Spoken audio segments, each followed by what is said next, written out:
Cabin attendants, all those in cockpit.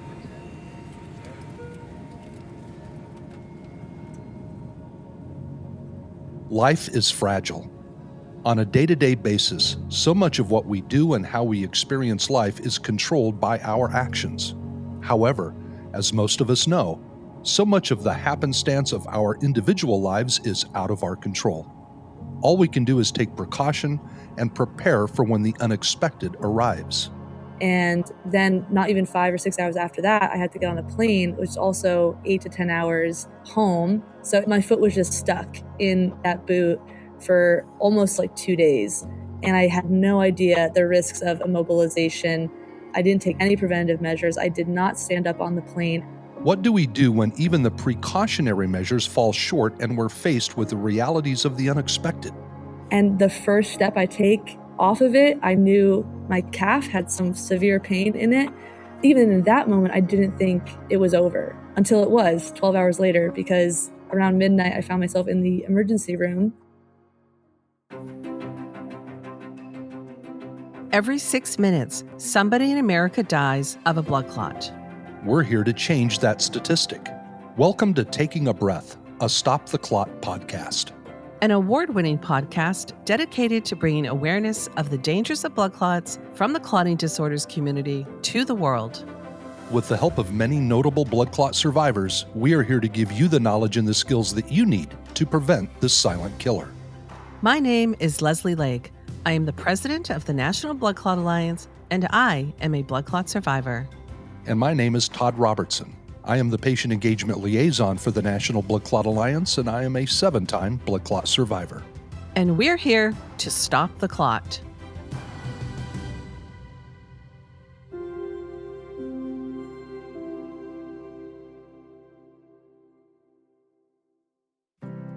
When we try to achieve something great, the phrase, "go for the gold," gets tossed around as a way to express doing the best job you can. Our guest today is somebody who is taking that phrase quite literally. In the world of Olympic athleticism, the smallest setback or injury can be the difference between public celebration and a dream cut short. As an Olympic hopeful for Team USA Bobsled and as a blood clot survivor, our guest today is somebody who doesn't give up. Please join me in welcoming the effortlessly wonderful Lauren Brzozowski. So my name is Lauren Brzozowski. I am from New Jersey, and I am currently an Olympic hopeful for Team USA Bobsled, where I pilot bobsleds for a living. So I'm trying to make my first Olympic team currently. I swear these are the stories you see in movies, because for 5 years now, I've been driving bobsleds for a living for my country, and it's honestly a dream. And it took me 4 years before I made my first national team. So my first ever season to compete on TV on World Cup, I couldn't afford it because, again, this is one of the most dangerous and expensive sports in the world. So I went on a less expensive tour for the first half, and then the second half, I was going to make my debut on the World Cup stage. I was so excited. It was going to be in the birthplace of bobsled, St. Moritz, Switzerland. They literally carved that track out of the mountain every single year. So it's a little different every year you slide it, but basically the same idea. And I was just beyond excited. I had been working, 4 years for this opportunity, and I did really well. And, I'm trying to continue the tour second half, and I find myself again going to a less competitive tour because I can't stay on the full World Cup tour. And I found myself in Innsbruck, Austria, and I was supposed to race the Europa Cup there. And we must have been sliding on and off, not even, just on every single day for like 3 months straight. We didn't have a break. And this one night, me and my teammates were like, let's go get some burgers in town, and then we'll get ready for sliding the next couple days. So we're just celebrating like a really good season, a wonderful World Cup debut. And on our way out, there is a Macklemore song playing, Can't Hold Us. And I love Macklemore, and I started dancing, and I ended up rolling my ankle over someone's foot when I was like dancing. And in that moment, I was like, I've rolled my foot before. Like, this is no big deal. Even the next day, I went all the way to Switzerland to pick up a new bobsled because it's a lot cheaper to rent bobsleds when you're in Europe, because it's about, I'd say, 15 to 20,000 to ship a bobsled, and I have 2 sleds. So it's a lot smarter to just rent a sled for a couple thousand than do that. So I just didn't think anything of it. I didn't think the injury was that bad. The next morning, I told my athletic trainer about it, the physio, and she said, let's go take a trip to the hospital just to make sure, because a lot of the symptoms you're presenting are that of a broken bone. And I did not believe her until I saw the x-ray. And it was a very noticeable break in the calcaneus and the talus. And it was actually an avulsion fracture, which basically means that for me, the talon-avicular tendon pulled the bones apart when it rolled. And usually calcaneus injuries, like the calcaneus bone, it's right by your heel. You don't even know it's broken. You can walk on your heel for a really long time, which is why I stayed in Europe 3 weeks longer in hopes I could try to compete. Because this, again, happened for a few weeks before the biggest race of my career, World Championships, which is so crazy now because this week that I'm doing this podcast, it's a whole year later, and World Championships is here in Lake Placid, New York. And I'm not competing, but it's cool to think that I get to forerun the race, which means I'm testing the timing gates before the competitive sleds go. And it's just very full circle because I should have been competing at this event last year. And I pulled myself out because of the injury. But even when I did break my foot, they put me in a hard cast and they had to give me shots in my stomach. I think the pain was very similar to a hairpin shot, which is they're basically pumping you with like salt, essentially, because when a limb is immobilized, you're at risk for clotting, right? I didn't know this until I was in a hard cast. And because we thought I could still push through the injury, that cast should have been on maybe 6 to 8 weeks, but we took it off after 5 or 6 days. And I thought I could do it, you know? I worked so hard. It just didn't make sense in my head because I thought I was okay until I would try to really press off of the foot. And I just thought, let's just wait it out until the very last minute. And I'm actually so grateful that my team let me do that. I think it would have been really traumatic going through all that pain to not try to see it through until the very last minute. But at the end of the day, I didn't want to put someone in the sled that I couldn't get down the track safely with. And so I knew that my teammates were going to do a good job. So they ended up racing in my spot and they did phenomenal. Meanwhile, I was like, this is great for me because I could go back stateside. I could try to recover in time for the World Cup in Lake Placid. And I had the whole plan. My coaches were very supportive. And again, because this is one of the most expensive and dangerous sports in the world, and we don't have that many resources to pull it off, everyone has to be at the track when you're not sliding. So for me to leave the tour meant I was going to be on my own, trying to facilitate returning my bobsleds to the people I rented it to, and then getting on a flight home and taking control of my recovery as well, with the help of our physio staff online. So I had to return a bobsled from Germany to Austria. That was like a 7 to 10 hour ride. And then not even 5 or 6 hours after that, I had to get on a plane, which is also 8 to 10 hours home. So it was just, my foot was just stuck in that boot for almost like 2 days. And I had no idea the risks of immobilization. I didn't take any preventative measures. I did not stand up on the plane. Actually, the flight attendant took my crutches away from me because they were considered a hazard in the aisle. But there was no one sitting next to me on the plane. So I was like, why is this an issue? And I was so devastated because I left Europe, I think 5 days before that race happened. And I knew in that moment too that this would hurt my chances of trying to ever make an Olympic team in 2026, as well as I wouldn't see the World Championship stage for probably another 3 or 4 years. In that moment, I knew all of that. And it's actually holding true as of right now because I didn't get to race enough this year with like my injury and whatnot. It was definitely a bit of a setback. And that's why I think this story is so interesting, because for me to go through all of that emotion and turmoil, and I was kind of just facing it on my own, to then get on a flight. And the first step I take off of it, I knew my calf had some severe pain in it. Even in that moment, I didn't think it was over until it was 12 hours later, because around midnight, I found myself in the emergency room because my cousin, who's an orthopedic surgeon who I was also talking to simultaneously with the injury, his name is Brendan Smith, he's the only reason I went to the hospital, because he was educated enough to know the risks and tell me ahead of time that this could be something serious. And if we didn't catch it in time, I was at risk for a pulmonary embolism because I did have a DVT. I actually had 2 clots. One was not deep enough to reach my heart or lungs, but the other one was.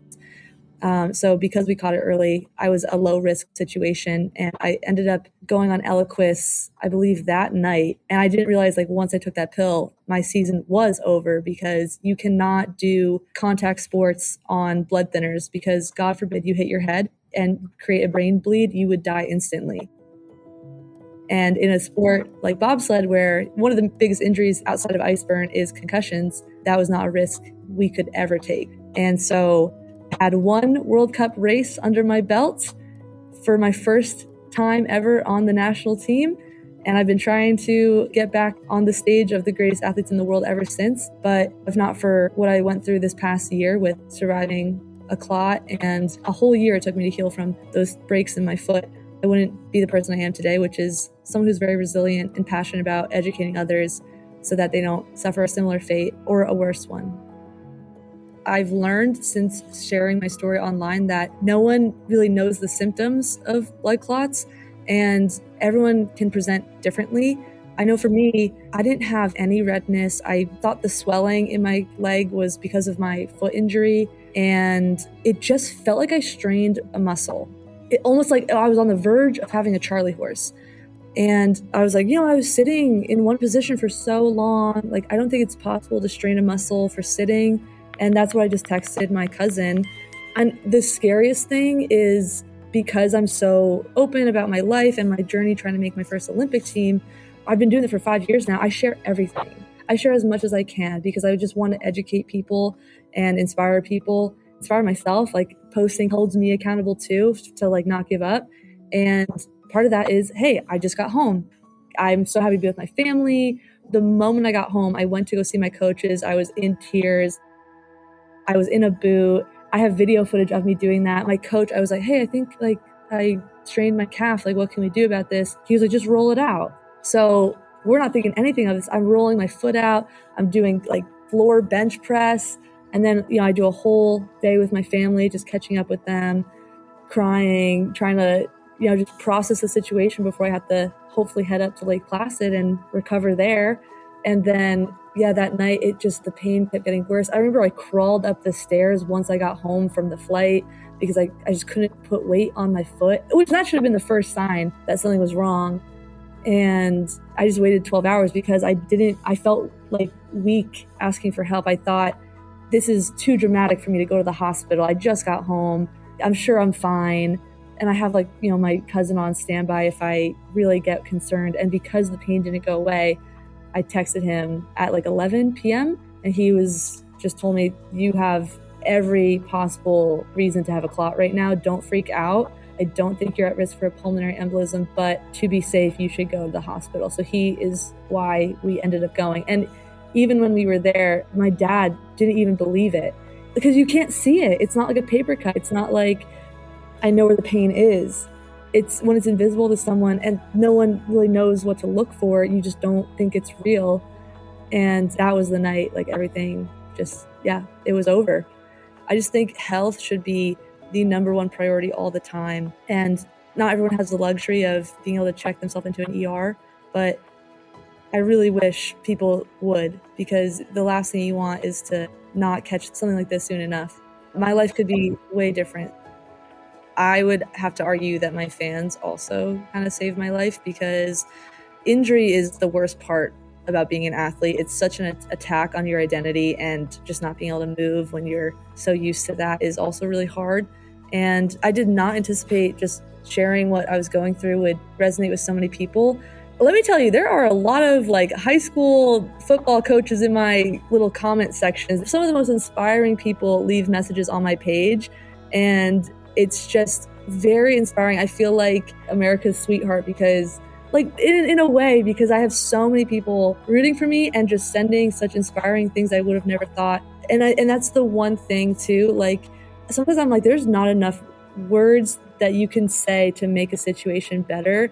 And it's so hard to stay positive when you're in pain. But thank God for the people out there that do it. They just say something nice or say something positive. It can leave such an impact. It was to the point where I just started copying and pasting all these comments in like a Word document just to stay motivated, because I think that's a whole nother side to this. In that moment, I was just like, I don't think I can make an Olympic team. Like this is such a setback. I'm missing out on performances. I could see where I rank among the best in the world, because that's what the World Cup Tour is. You're competing against Olympic gold and silver medalists and bronze medalists. And this is another part of my story that is not as relevant to the clotting, but before I came to bobsled, I was actually running track in England, and I was studying a master's there in marketing at Loughborough University. And that's when COVID hit. So I used to be in a room of some of the greatest track athletes in the world, because Loughborough University is like an international Olympic hub. So they basically just have like a bunch of pro athletes and Olympians like train out of there. And leaving that room to come to the ice and getting back in a room with the best athletes in the world, that's why this story is even more heartbreaking at times, because I was so close. People don't realize like how much of a mental strain it is to know that I was still at a risk. Like if we didn't catch that sooner, I could have actually died. Again, very low risk situation because we caught it early, but it's scary to think that could have happened. And then the repercussions ever since. Like it was a whole year to recover, and then 3 months for the blood clotting. Like had to be so careful. Even like just the anxiety of getting in the car thinking I'm on blood thinners right now. What if I have an accident? Or at the gym, like what if I hit my head? Just taking those like precautions to be as safe as possible. Like it is a very scary thing to go through, especially when you have no information and you're kind of just learning along the way too. But I'm just so lucky I had so many people. Symptoms are helpful. They can direct us to any issue we'd otherwise not recognize, and in many cases, prevent looming catastrophe. Even when asymptomatic, air travel can present unexpected risk for many people, both within the clotting disorders community and outside of it. Here to discuss precautionary measures when traveling by airplane and what to do to help lower risk of a clotting event, this is Dr. Carolyn Cromwell from Mount Sinai Hospital in New York City.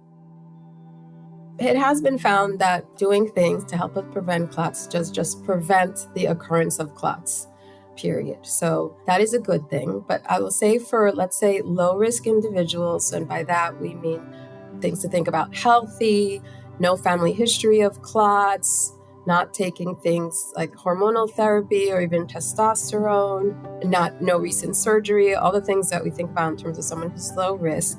It's kind of sort of common sense recommendations, we like to call them, which is stay hydrated, don't have an alcoholic drink and sleep on the plane for 10 hours straight, move your body a bit and use the bathroom. You hydrate, it makes you get up and go to the bathroom. So that's a lot of times what I tell patients to do. That's an automatic way to get you up and out of your seat.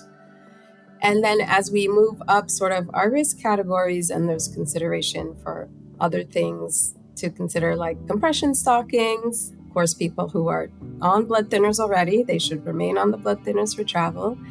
And for some people who have been, let's say, treated for a blood clot in the past, it's a discussion with their doctor or hematologist, but they are often prescribed blood thinning medication for travel, particularly if it's long.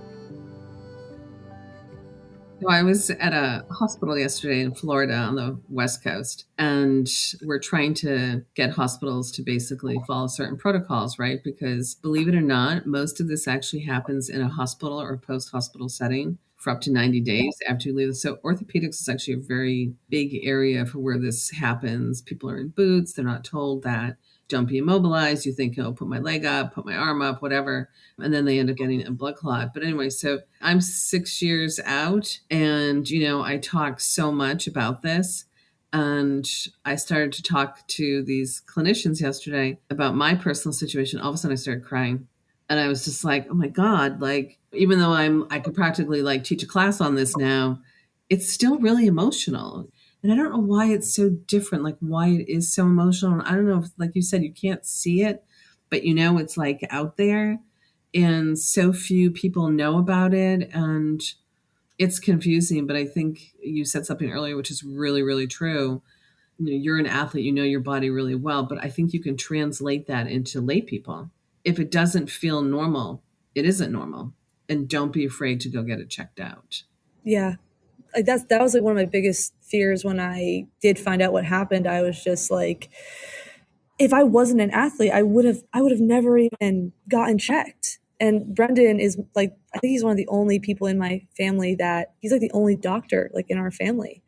And I didn't want to believe him. I mean, the whole time I was in Europe and I was like, I think I could run through this. Like, you're wrong. Like, you didn't see the full x-ray. I sent him like photos from my phone, but I just didn't want to believe it. And sometimes it's just like, thank God you have people that are clear-minded and they are removed from a situation that they can help guide you through that.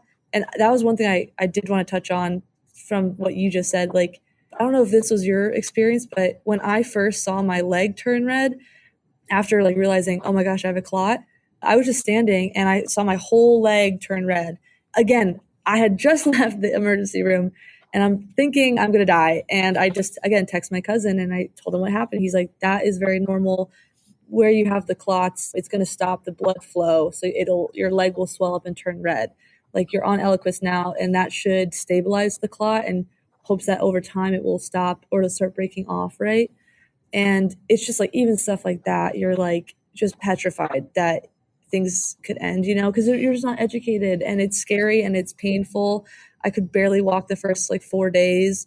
And I do think that kind of trauma stays with you for a while, but the more you can talk about it, I think it gets easier. And that makes me feel good knowing that even 6 years out, you are still have passion to talk about this. And it also like obviously is emotional. It means like you're passionate about it. So it's actually quite inspiring. It's I'm in the Blood Clot Olympics and made the team. In my case, like, I didn't even know what a blood clot was. I don't even know I had a DVT, I guess, in my leg or my arm, but when I went to the emergency room, they never checked me for it because I had shortness of breath. So it had already gone into my lungs and my lungs were like full of blood clots. And so I got really lucky because I was there in the emergency room for 12 hours before they decided to check my lungs. I mean, I could have died. And so it was terrifying. And then you leave and you don't really, thank God for your cousin, but you leave and you're not really given any information about what has happened and, what feels normal and what doesn't feel normal. And so this month is actually Blood Clot Awareness Month. March is Blood Clot Awareness Month. And so we're like promoting, awareness this month.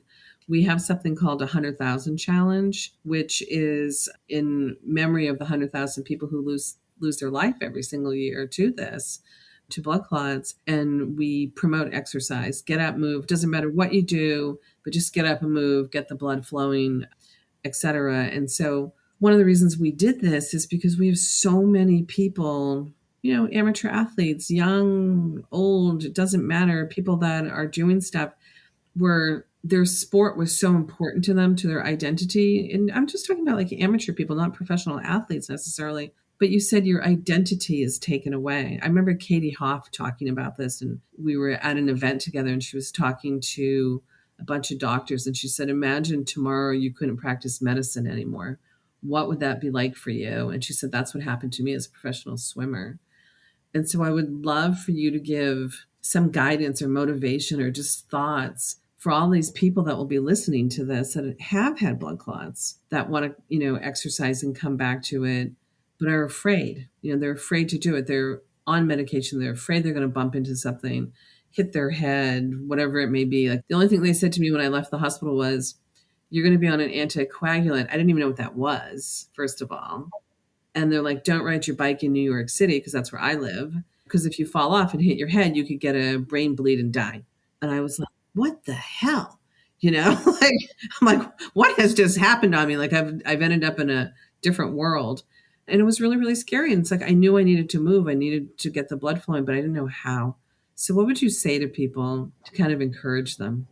Well, speaking from my experience of having, a couple clots in my left calf, right above the broken foot injury site, I was very afraid to work out, not just because of the broken bone area, but because I didn't want to dislodge the clot.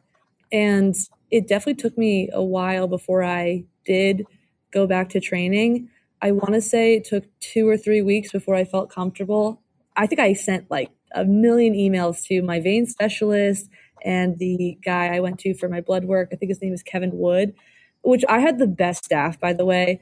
John Schubach is amazing, and his team really made me feel like safe, which is kind of ideal in a situation like this. And I sent them so many emails asking, is it safe for me to train? Obviously, I wasn't going to be capable of much because I had a foot injury, but they said it was safe. They said I was on Eliquis, and they told me the risks of being on a blood thinner, but also that I was safe to train. And I trusted them, and I trained my heart out to whatever capacity I could. And it was a lot of, upper arm movements, actually some lunges if I could handle it, just on one leg, pull-ups. And, I wore my compression sleeve all the time. And I was very adamant about taking my blood thinning medication on the dot, like 8 a.m., 8 p.m. Never missed a beat with that. And I think just being diligent with your medication, you're more than fine to get back in the gym. Just be smart about not hitting your head, essentially. But even that is so low risk. And also just talk to your doctors, your blood or vein specialists, and they can also provide guidance and tell you to look out for other symptoms should you be experiencing anything painful or difficult during a workout. And I had really good guidance. And the crazy story is I trained like the whole summer before the bobsled season started. And every bobsled season, we have something called push championships, which is basically a pushing competition, because in our sport, the push at the top of the hill is a very big determining factor for if you're going to win at the bottom. And I have to push a certain standard to get allocated some funding for my season. And it's called the A standard. Like, you want to hit this time or better. And you can get like up to like $15,000 or $20,000. That obviously helps a lot when a bobsled season can cost like $60,000 to $100,000. So it's crazy. Yeah, it's closer to 100,000, or like, I'd say for now, let's say 60,000 for a season, but it gets more if you're shipping sleds. Wow. Right? That's like 40 grand. But, I'm sitting there and I'm like, I need this money and I have 5 seconds to win it. And I tied the A standard on my first push. Oh my God, that's amazing. Yeah, it was insane. In that moment, like, you jump in the sled and you pick your head up and you see the clock and you're like, how did that just happen? How did I just win like 20 grand in 5 seconds after surviving a blood clot and 2 breaks in my foot? And I think that's when the passion really helps, just knowing like it's all or nothing. And I don't know if this helps anyone, but I am a firm believer that great things are on the other side of what can scare you. And I'm not an adrenaline junkie. I do not do this sport because I am an avid, like, I will jump out of a plane with a parachute, or I hate that, actually. So the only reason I do this sport is because I love to compete and I love to inspire. And every time I go down the mountain, I'll grab my helmet and I'll just say, like, be brave. Because sometimes in life you have to hold your own hand and be brave. And I think as scary as a diagnosis like these can be, as long as you consult your healthcare professionals and they give you the green light to train, you should do it. And I'm happy I did, because that's the only reason I was also able to have a bobsled season this year with the help of sponsors. So yeah, I work with Worldwide IP Solutions. I work with Professional Physical Therapy, so the people who also help me not only heal from my clots, but from my broken bones. It's so funny. I don't know if you've ever seen Cool Runnings, but they say in that movie, like, in bobsled, bones don't break, they shatter. And it is definitely true. But, just having good people to get you back on ice is also really great. So yeah, I have some great people in my corner, and I hope, if they're going through something similar, hopefully they're not, but if they are, just be brave enough to take that first step towards recovery. That is amazing. And your story is just going to impact so many people.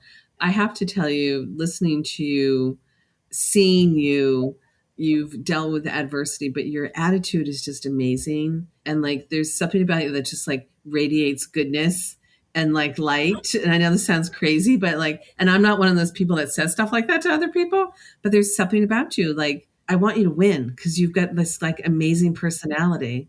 It's intoxicating.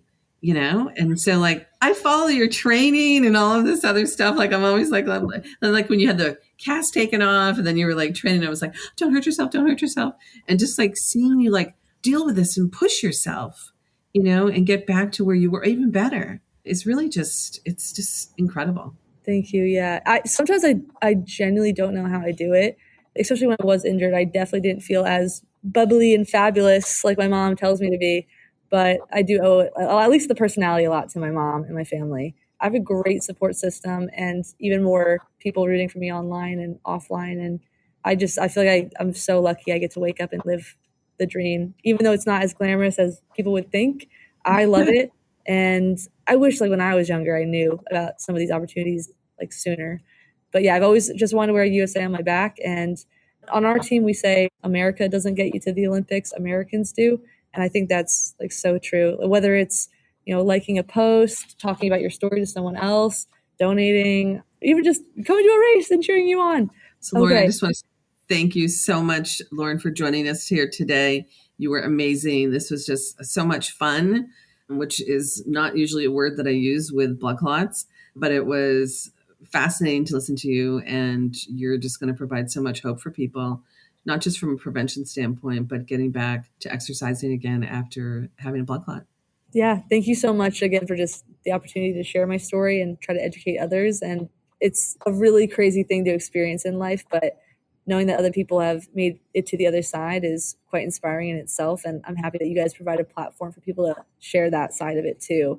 So just thank you for the opportunity. It's been a lot of fun. I'll do a trade with you. I will give you a horseback riding lesson on one of my horses if you put me on the bobsled. Oh yeah, like easy. Yeah, just come to Lake Placid, give me a heads up. They won't legally let me take you down the track, but I know someone who can. We have tourist rides. So we'll get you a good helmet. You just bring your coat and your enthusiasm. You wear the helmet and we're good. Yeah. Everyone can come, guys. Free bobsled rides for everyone. I would love it. We want to thank Lauren one more time for sharing her experience with us today. A special thank you to the exquisite Dr. Carolyn Cromwell for her insight and expertise. Thank you for joining us on another episode of Taking a Breath. For more information on risks, prevention, and community, please visit stoptheclot.org.